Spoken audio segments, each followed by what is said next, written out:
There was about a year after JHIN released, we nerfed him for pro, and he was like kind of bad for about 4 months. Well, now 4. And legitimately, I had like dedicated JHIN mains telling me you need to remove his reload. JHIN's reload is the difference between him and all the AD carries who are good. So if you just removed it, JHIN could be a good champion. What are you doing keeping it there? Why don't you listen to mains? And it's like, well, in that situation, those JHIN mains were very good at understanding one of their weaknesses. They weren't necessarily good at understanding the things we could do to make the character like enjoyable or worth having that weakness. So that's like, it's kind of a note that like mains have their own sets of biases. And that doesn't mean that feedback from mains of a character is worthless. Like oftentimes feedback from mains of a character is incredibly valuable. Like when I'm working on a character, one of the things I'll often do is I'll like stream it.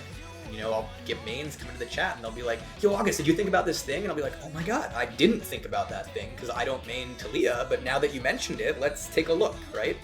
Right? Like, VELKOZ players being like, I think there's a number of VELKOZ players in this situation about a year ago that were super toxic, but like, you know, VELKOZ players being like, yo dog, we don't need more damage, like, we feel like we can't keep up with the pace of the game. It's like, oh yeah, that was actually a very real thing, right?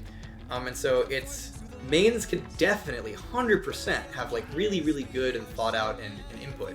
But you also have to understand that mains are also very biased towards their character and might not necessarily know the best path forward for making them balanced, whereas often they might know the best path forward for like making them strong, which is, you know, a bit different, right? Also, there's a monkey's paw twitch kind of thing that goes on, where sometimes mains of a character aren't actually representative of the overall player base. So what I mean by this is people will be like, hey, why don't you just listen to the Garen mains on the Garen mains Discord, right? Like, why don't you just listen to them? They know the character in and out.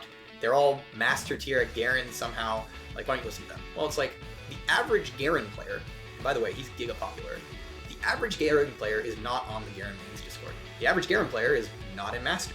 The average Garen player is spinning on people in Silver and Gold, right?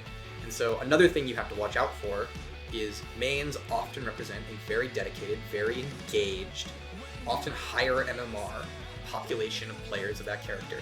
And that might not match up with who the majority of people playing that character are.